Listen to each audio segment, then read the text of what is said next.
Morning guys, welcome back. Samahan niyo po ako sa Camille Mill.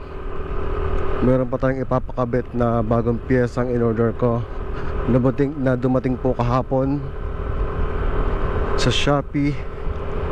Yun po ay ang Jiren Wheelshock 275mm. Para naman po bumaba ng kaunti si Chao, kasi mataas pa rin po siya.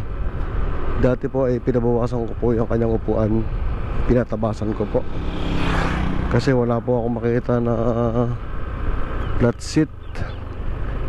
Baka po kasi pag umorder ako sa Shopee, ang ibigay nila ay yung pang version 2, hindi po mailak.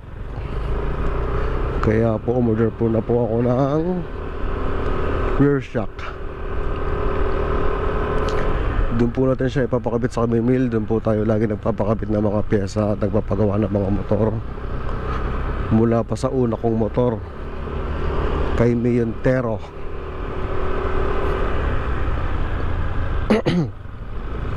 Napakalapit lang po niya, sobrang lapit. Isang barangay lang po ang pagitan.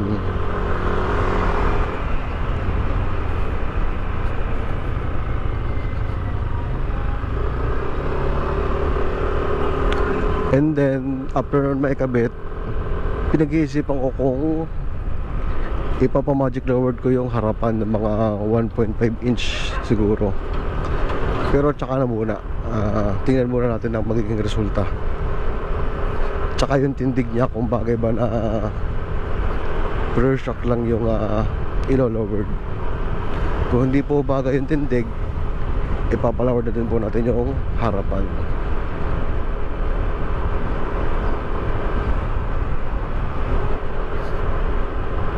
Yun nga po palang in-order ko na Jiren shock, adjustable ang preload at rebound. Yung compression po ay hindi pa po adjustable kasi nakikita ko pong 275mm na fully adjustable ay RCB tsaka YSS at KYB yata may nakita ko. Kaso may mahal sila, nasa 10K. Wala po tayong budget para doon. At least naman po ina-adjust yung rebound. Yun naman po yung isa sa importante doon, yung pagbalik niya ng shock, para mabawasan yung tagtag tsaka yung alog. Then i-adjust ko na rin po yung preload kapag aangkas po sa kanyang asawa ko, si OBR. Ma-adjust ko po yung preload, yung tigas po ng spring. Then i-adjust din po natin yung rebound. So yung compression po hindi po siya na-adjust. Okay na din po yan. So ayan po, nandito na po tayo, malapit na po. Dito po sa may kotseng puti. Tuturo ko po sa inyo kung saan ako natumba. Ayan, dyan po ako natumba sa ano nila.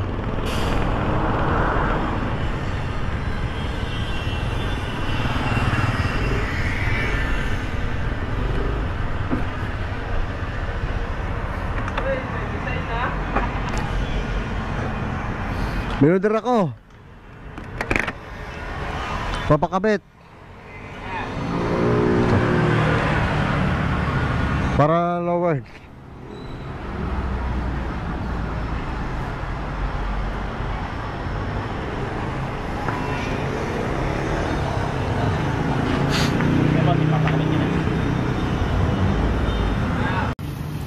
Ito na nga po guys, tinatanggalan ko yung stock na rear shock. Bali nilugan niya ka po pala yung tambutso dyan. Hindi ko rin po na video. Nilugan niya po yan para makuha niya po yung tornilyo doon.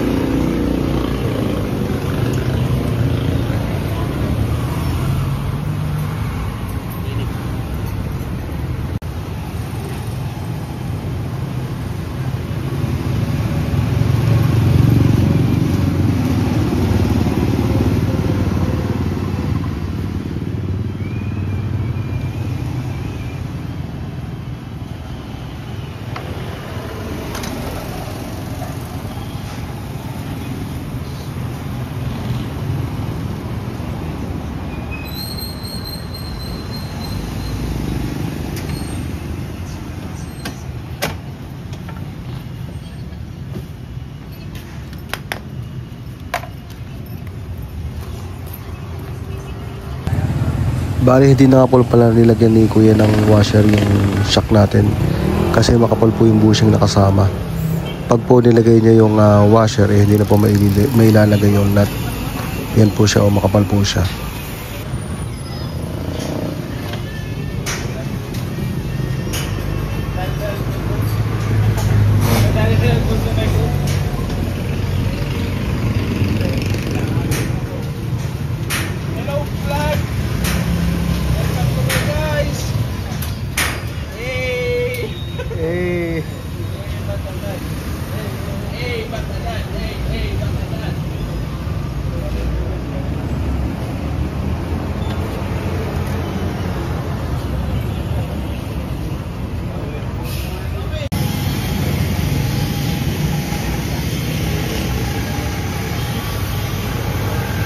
Ito na nga po guys, tinatanggalan ni kuya yung sa kaliwang shock para may kabit na po yung bagong shock natin na 275mm.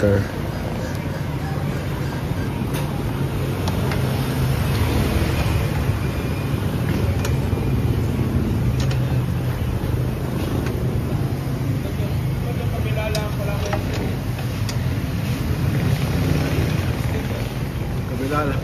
Umorder pa ako dito. Umorder ako.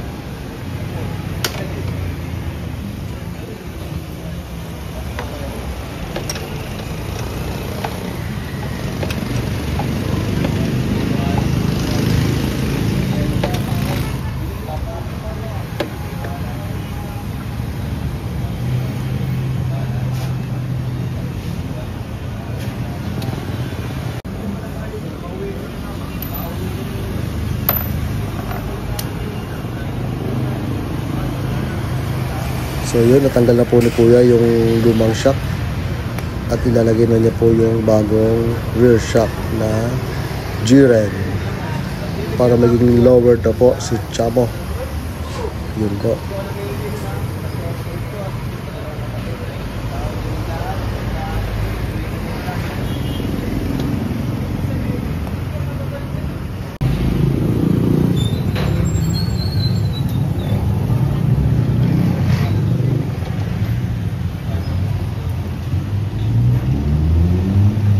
Yan guys, malapit na po matapos. Malapit na po matapos ang pagkakabit ng rear shock ni Chamo. Tingnan po natin kung anong magiging resulta, kung maganda po ba o hindi. Yan po siya. I love it, ano? Ganda niya, oh. Ganda ng kulay.